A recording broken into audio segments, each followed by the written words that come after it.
everybody. This is Josh from the mtgnoob.com and Chris, the MTG Noob himself. Hey guys, what's up? And we're bringing you back another issue in our Return to Ravnica Primer series. Chris, you want to tell them what we're doing? Sure. So after the public outcry of all the terrible things I did in the last one, we're going to try again. I know I made some big punts, so this time I'm going to be a little bit more focused.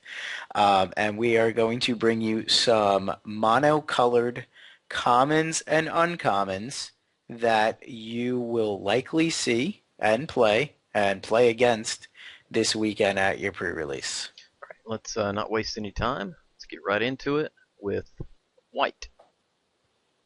All right, the first card for white that we chose was Arrest. Okay, this is a reprint. In case you don't know what it does, it's pretty solid removal for white. They're not going to get the best removal, but shutting down a creature and its activated abilities is usually pretty sweet, and now it goes well with the detain mechanic.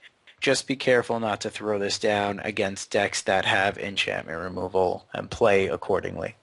Right, and I like it. It's 1 mana more than a pacifism to take away the activated abilities, so I'm a fan. Me too, and that guy looks like he's going to break in the picture. He's been arrested. I think I saw him on a local newspaper recently. All right, next we chose Azorius Justiciar. Thanks for saying that, because No that's a problem. name that word is not in my vocabulary. Okay, so at first it looks pretty vanilla. It looks overcosted, but then when you think about it, you get to detain up to 2 target creatures that your opponent controls when it comes into play. That's really good because it takes away 2 of their best attackers or 2 of their best blockers. And you don't necessarily have to play it out on turn 4 unless you're a very aggro style deck. But if you wait for it late game, it just swings races right back in your favor. Yeah, I agree. I like this card, especially blue has a little bit of bounce in the set. I wish Ghostly Flicker was in the set. It'd be outstanding. But it is what it is, and it's good and solid, so no problems here. Okay. Next is Avenging Arrow. Okay, now the good thing about this is it destroys a target creature. The bad thing about this is you have to take a hit from a creature. So if you get hit by a very large creature, you're going to be able to kill it, unless it has hexproof, of course, but it's going to hurt you a little bit to do that. But, you know, come on, who doesn't want revenge and doesn't like shooting assassins? Right, and it's a nice answer to a bunch of bomby cards. I mean, even something like Niv, you know, if he pings you, draws a card, you can kill it. So Yeah, might I point out, unlike in the first primer, now I know Niv can't draw cards from shooting creatures because that would be too good. absolutely correct. But I think you Uh, could still kill him with this if he pinged one of your creatures even, right? yeah, destroy target creature that dealt damage this turn. Yeah, He's dealing damage. yeah. And this card also, for any would-be ninjas out there, this is why you never remove your outer hood. See, if this guy had kept it on, he'd have been fine. All right, next we've got Rootborn Defenses. Of course, one of the first cards spoiled. Yeah, I think this was the first card spoiled. The most important aspect of this is that your creatures will be indestructible. But I would say an equally important aspect is that you get to populate. Yep, I'm a fan. I've looked at it for a while. Um, very cool. White has some. I mean, this is kind of a safe passage in a way, and it also has a populate mechanic, so I like it. Yeah, I would say it's a little bit better than Safe Passage in this set. Right. I mean, not being able to prevent the damage to you does hurt, but being able to essentially Alpha Strike or play defense and blow them out that way is really nice. I agree. Next, we had Trostani's Judgment. Okay. So if you are sick of playing against some weird-looking alien dudes, you can just exile them and then they populate. That's right. I mean, it's a little pricey, but this is a little bit slower format for most of the guilds, except for I'd say Rakdos is a little bit harder to use this against since it's so fast. But this is, oh, you played a bomb? Well, my pool sucks, but I have this white common that just deals with your bomb. Yeah, it is a common, which is awesome. All right, next and last for white, we had a Sunspire Griffin. Yeah, this card's a reprint, in a sense. Chapelgeist saw a lot of play when it was a 2/3. I think it was Zendikar, wasn't it? Now, I think it was Chapelgeist was Innistrad block. Was it? Mm-hmm. Okay. All right. Well, it still saw a lot of play.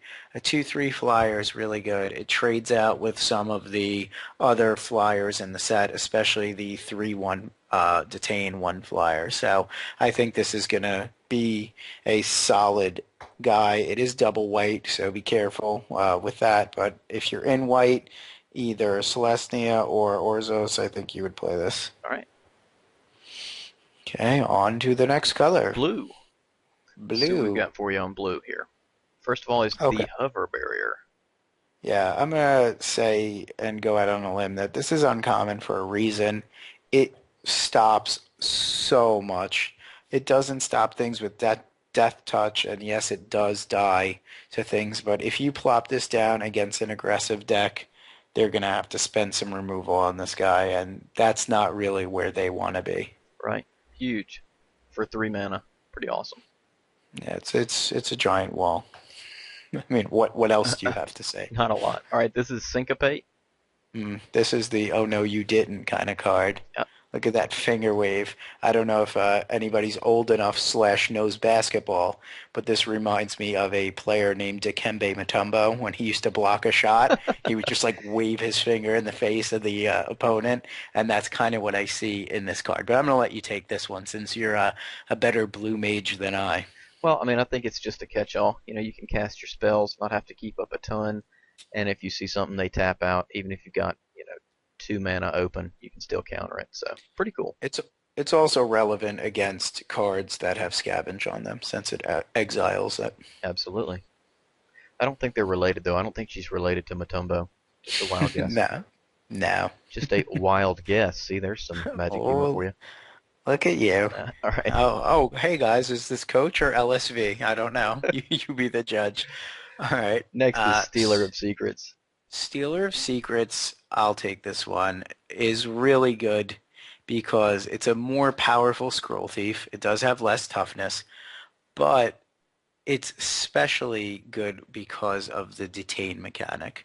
There's going to be a lot of times where you detain their creature, it's their only blocker, they haven't caught up yet, and you just bash in for 2 and draw a card. Yeah. And she has her hood on, so she can't get shot with an arrow. Exactly. Bluster Squall. Oh, I thought this was actually called Booby Squall. Should be.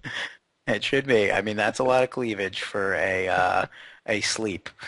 I agree. So you tap a creature you don't control, which is nice because I would definitely try to tap my own creatures for no reason because I'm terrible. But the overload is really nice. It's not, I would say it's different than sleep in a sense that it's instant, sleep being sorcery, sleep being exceptional because they don't untap. But this is going to be a game winner, and people are going to lose to this card because you're going to have a stalemate, and then they're just going to be like, tap your guys, swing, win. And then you're just going to sit there and you're going to have a mean face like this young lady in the picture. Well, there are several reasons I like this card better than the real sleep. Number one, you can use it just against one creature.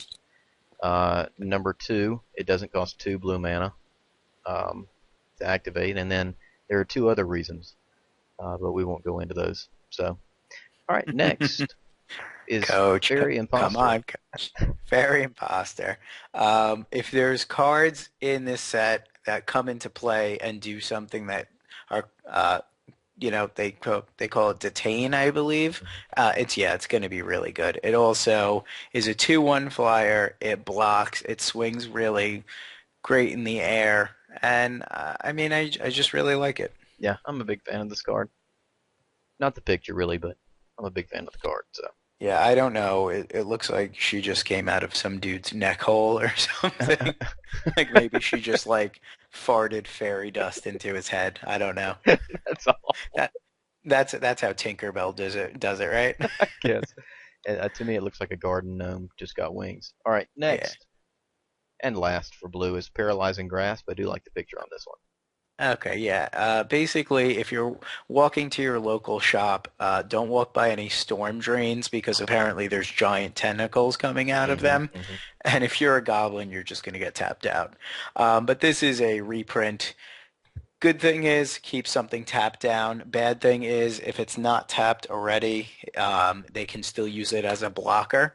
So don't throw this on an untapped creature and then expect them to just be like, oh, okay, I'll tap it for no reason. They're probably just going to hang back with it, use it to chump, use it to trade, whatever. And but if you can get some value out of this card, if you play it wisely. I agree. All right, let's move to black. The first black card that we chose is Dead Reveler. Okay, I'm going to let you take this one, Coach. Yeah, I mean a 3/4 if you unleash it, that's some really solid toughness, and I mean it just works really well in the Rakdos type deck. So I mean for 3 mana, 3/4, pretty amazing. Yeah, I think it's really an excellent above the curve kind of card in an aggro style deck. It'll only get better with putting scavenge counters on it. It's going to be hard to deal with for a lot of decks. Like Coach said, toughness may not seem relevant because you're not blocking with it, but when you swing in and they have a creature that has 3 power, 4 toughness, you do the math. It's pretty good. Yep. Moving on, Launch Party, similar to Bone Splinters, but worse, probably, right? Yeah, I mean, the 2 life is nice out of nowhere because you are going to be like, oh, you're at 2, kill you. But the thing is, you have to sack your own creature. I can see this being good when your unleash guys just aren't cutting it and you're behind and you take out a really good guy. I can also see this potentially being splashed in a populate deck that has good mana but crappy removal. I'm not saying there's other cards that you wouldn't splash over this, but sacking a 1/1 token is much easier to stomach than sacking one of your creatures. Yeah, I mean, as you'll see with one of our cards later, it also works with the Golgari or Golgari guild as well because you can scavenge from the graveyard and get some extra value out of whatever it is you launch. Yeah, plus this guy has rocket boots, so I don't even know if he's got boots, does he? Might just be his lower torso's on fire. he's got a rocket tummy. He's got double hooks. Don't mess with him. All right, next, He, he must Assassin's have ate some Strike. chili. Assassin Strike is just a very high casted removal spell, Right. but it gets the job done, and the discard effect will probably be relevant because let's say you play it on turn 6, assuming they're not a I'm going to crap my hand onto the table kind of style guild or deck, you're probably going to get one of 2 cards out of their hands, and it's probably going to be a bomb that they are holding on to. Yep. Expensive but good. Moving on. Ultimate Price. Okay, this is going to be really good some of the time, and then some of the other time you're going to be like, wow, there's a lot of multicolor creatures in this set. But destroying target monocolored creature, although there are some bombs in monocolored that you're going to want to take care of, I think this is going to be best used against dealing with some of the commons and uncommons that are monocolored. Right. So cheap too. Really cheap. Hmm. All right. Moving on. Thrill Kill Assassin. Much more exciting. Yeah, this card is good because you can have a little bit of a death touch blocker to take out some of their good things, but a 2/3 death touch attacker to me just sounds very sexy. Yeah, me too. I mean, they don't want to throw anything in the way of that that I could imagine. It just kills things, and it does it really well. It gives you a choice, and this is one of the creatures with Unleash where having a choice is actually really relevant, I feel. Right. Me too. Okay. Next. Stab Wound. I don't know if anybody watches Family Guy, but the joke with Peter Griffin where he just keeps holding his knee and making that face and that sound. comes to mind for me. It's just very relevant at taking out pesky little flyers, little dudes. I think the most important application is that it kills guild mages. Right. Kills them dead. It's going to be very relevant at doing that. And it also drains 2 life a turn if you throw it on a bigger dude. Yeah. Yeah, I like it. It's reasonably costed also. So And I think your opponent is going to possibly make that face if you use it correctly. I agree. We threw in another card here in black just because we had so many to choose from. We threw in Perilous Shadow, and I think it's a good choice. Yeah, Perilous Shadow, double black is going to be like, oh, this is kind of hard to cast, and you don't really get the attack bonus out of the gate. It does nothing against flyers, but it plays just such unfair games once it sticks. I mean, you can essentially pump it to a 4/8 attacker or blocker on turn 5 or whenever you play it because, you would have invested that much mana to cast it.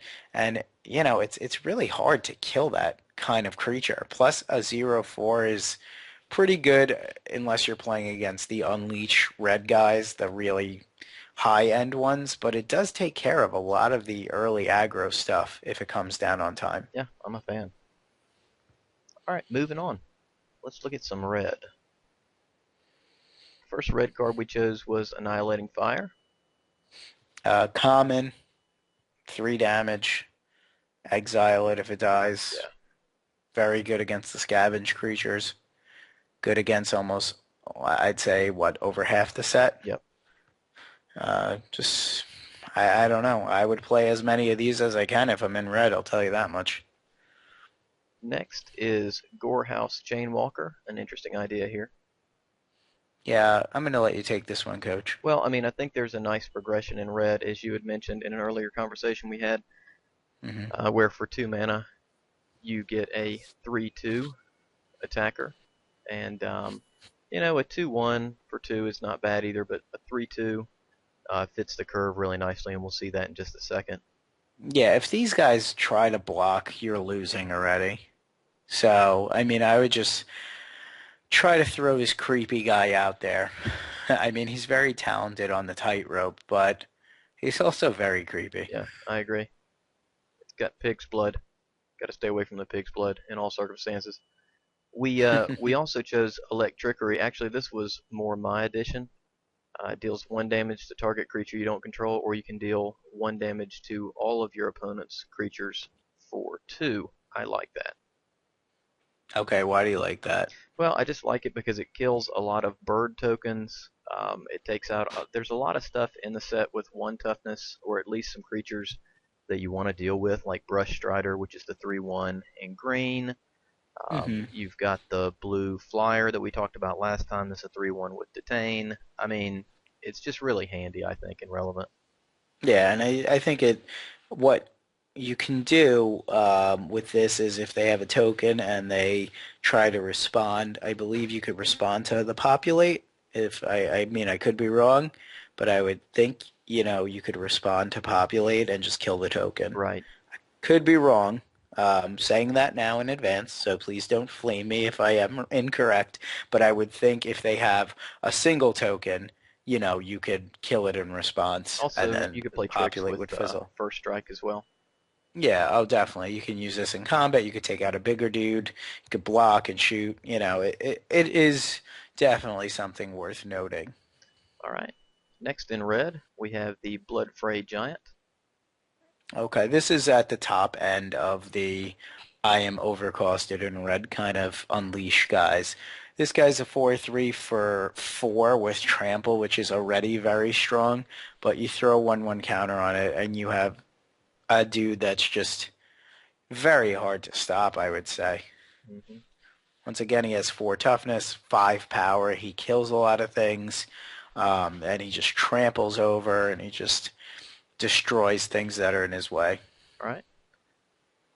Next, we've got Splatter Thug. He actually looks like Bane too from Batman. He totally does look like Bane.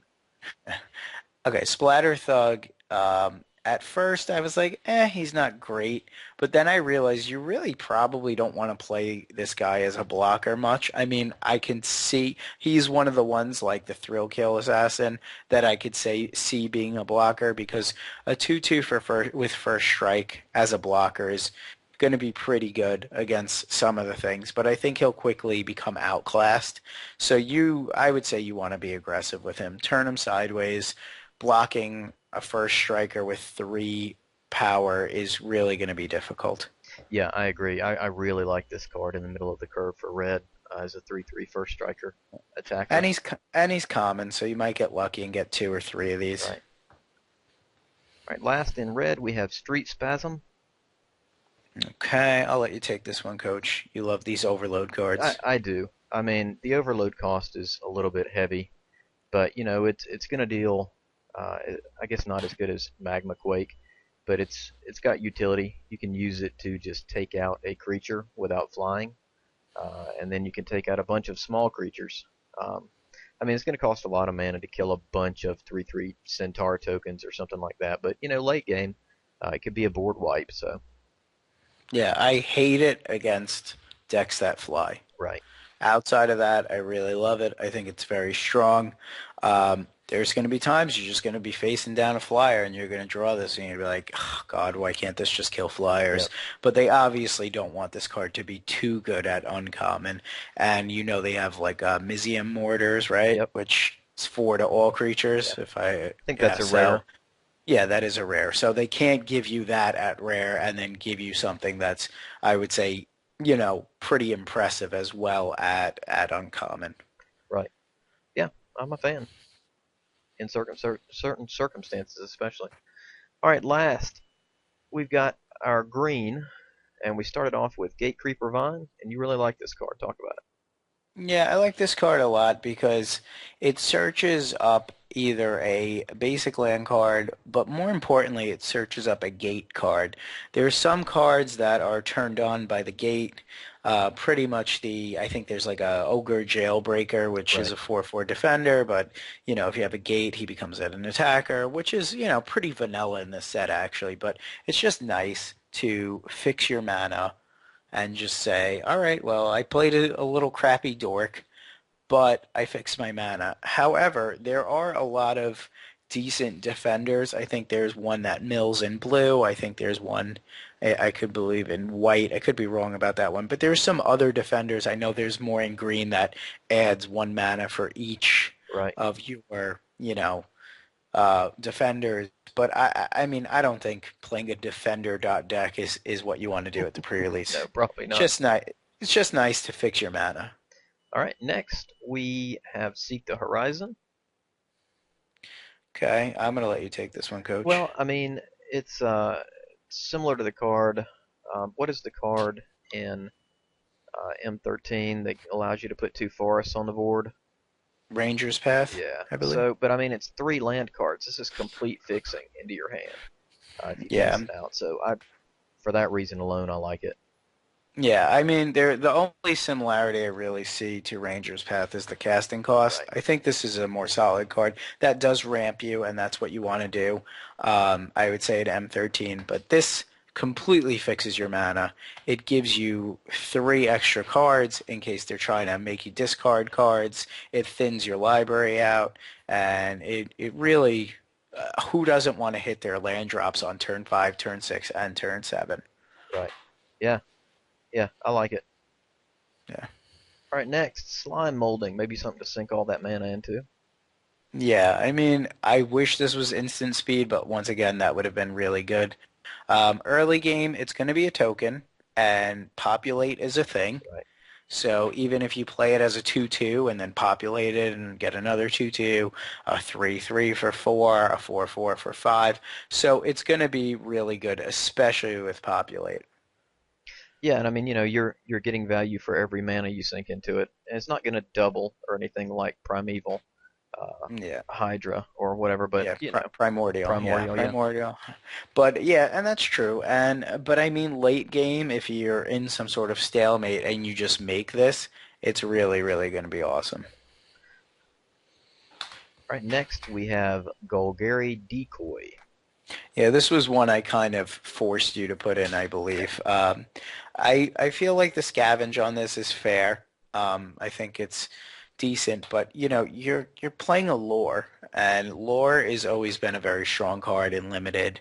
There was another creature, I think it was an elf for one, I believe, that forced you to block it. I don't recall the name of it, but there's been creatures like this before. 4 for a 2/2 is pretty bad, but when you know that even if they kill it because they know, oh crap, I'm going to be in trouble, you can then just use it for its scavenge ability and put 2 counters on something.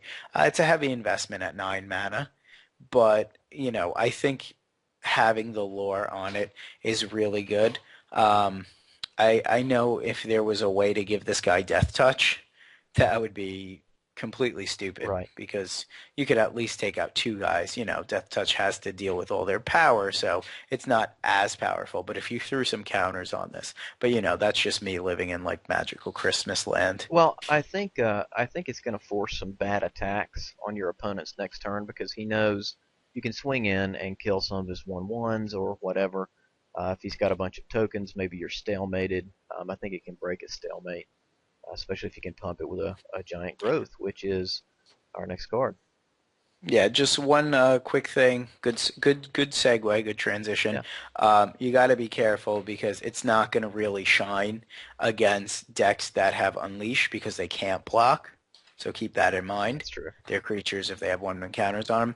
And it's not going to really shine against decks that fly because they'll probably be swinging with their I flyers. agree. So, but I still think it's a good card, and I would definitely play it if I was playing green. All right, so segue into giant growth, and you get +3/+3 for doing that, and it's instant speed, and people are happy that it's back. Yeah, and the picture's cool. This guy's big. He's got a big shadow. Yeah, or they're like, "Whoa, what's that?" And then it's like, "Is that card's name giant? You know what? The you know what is the P word." All right, moving on. Druid's Deliverance. I don't. Yeah, you take this one. Well, I mean, you can just let everything swing through. You can block nothing, and then get a token, and then you can crack back. So I think I mean, it's an uncommon for 2. Um, just allows you to avoid an alpha strike, to avoid dying, and then maybe crack back and win yourself at the end of a game. Yeah, one thing to mention, I don't know if you said it was an uncommon or common. I might have misheard you. It's a I said a common. common, yeah, I think. Okay, sorry about that. That's fine. And it does not prevent damage to your creatures. So keep that in mind. It's damage to you, but if they go all in, you pretty much fog for the turn, populate, and then you screw up the math. So that's what it's all about, is screwing up this math. All right, so we've talked about a bunch of monocolored cards, but there are also a good number of hybrid cards that we'd like to Yeah, talk about. Yeah, the hybrid cards was something we weren't able to really squeeze into the first primer, but we just picked out one of each kind of guild to spotlight. So I'll let you take this one, Coach. Well, just Dryad Militant. It's green or white, so Selesnya. It's a 2/1 for 1, and I guess it removes instant or sorcery cards. Instead of going into the graveyard, they exile. So, I mean, it's got Yeah, some utility, and it's a nice starter. yeah, I think it's good. I don't think it's going to really shine in this format. You know, it'll be great against Golgari, and it'll be a very good beat stick early on.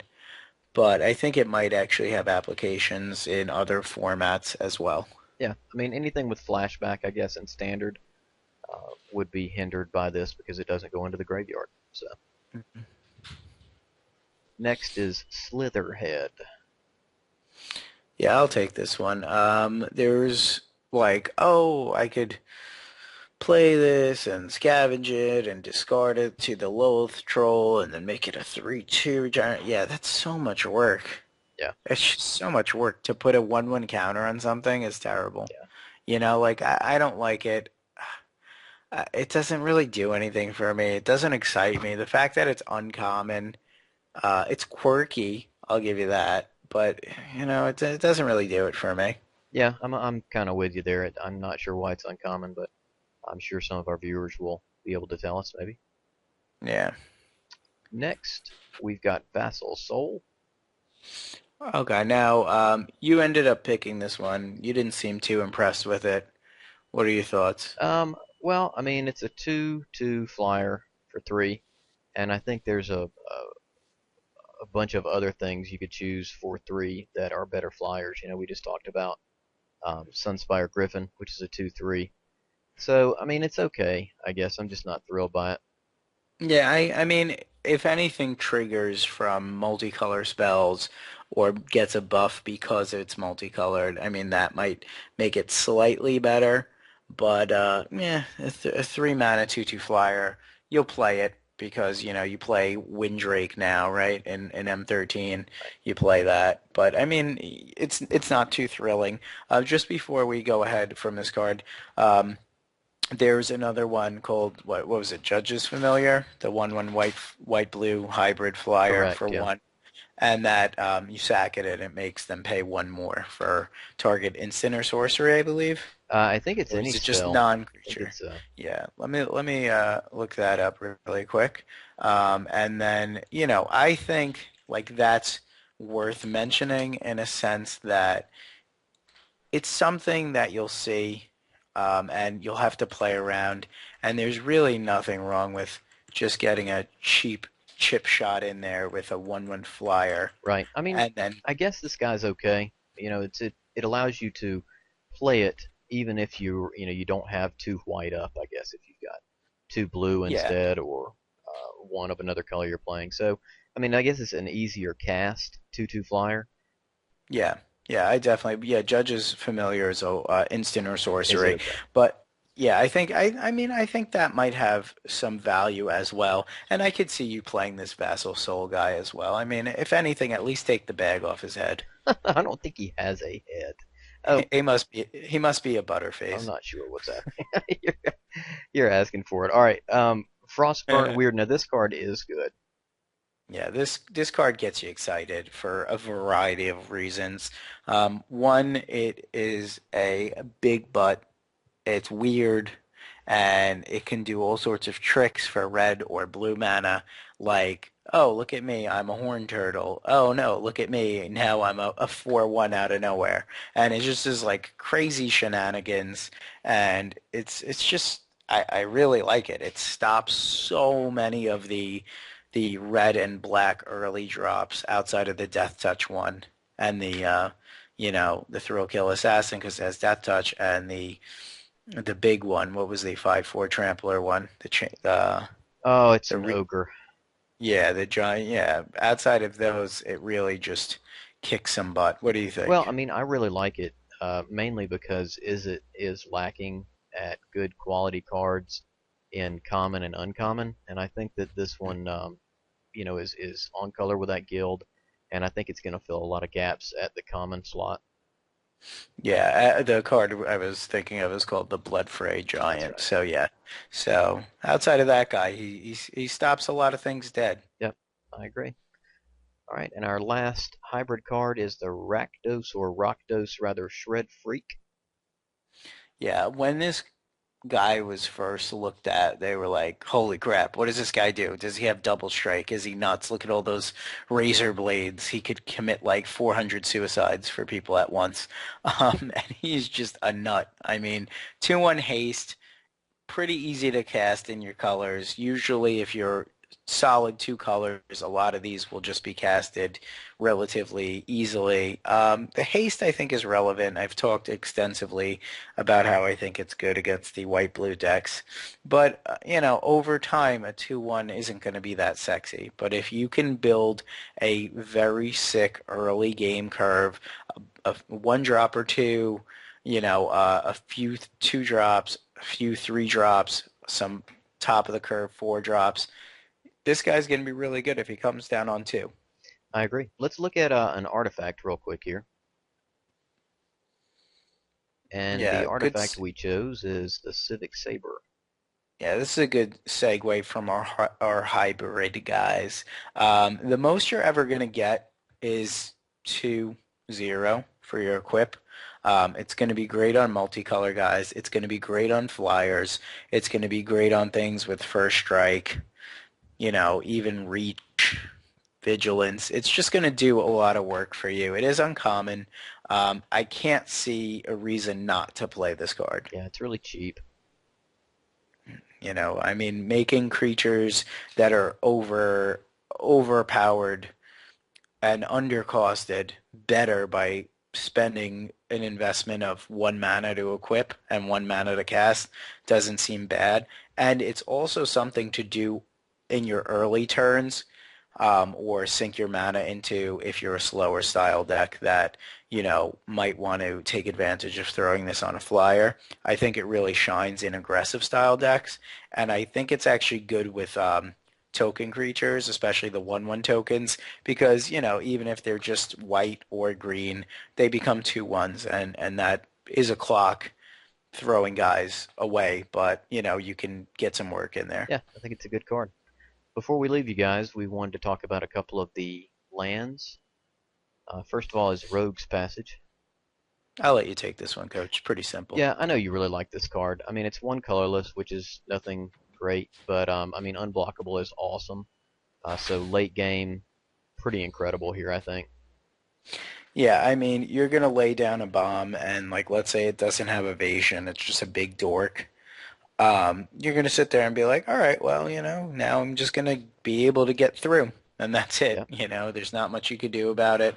Making things unblockable is very nice. Right.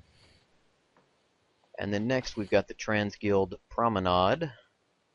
Yeah, I feel that this card's going to make a lot of greedy players happy because they're going to be able to sit there and tap their mana and make all sorts of weird color combinations. And it's a common. Plus the guild gates are common. Plus you got key runes, you've got shock lands at rare. You have a lot of ways to be really kind of cheaty face with your mana base. And this is a very good start. I think it was called Rupture Spire, if I'm not mistaken, in the past. And it got played then, and I believe it's going to get played now. Yep. All right, so this has been our review of the top 6, or in the case of black 7, commons and uncommons from each of the colors, and also some hybrids, some artifacts, and some lands for you guys. Want to wish you the best of luck in your pre-release. And Yeah, go ahead. Yeah, just wanted to say any minor oversights or mistakes, please let us know so this way we can continue to bring you quality videos and improve each time. And really, thanks for watching, and everybody who watched the first one, thanks for having us, helping us have a really great few days on our site. We really appreciate it, and come check us out for daily MTGO and hopefully some stream and all sorts of good stuff coming. So hang in there and be patient and enjoy.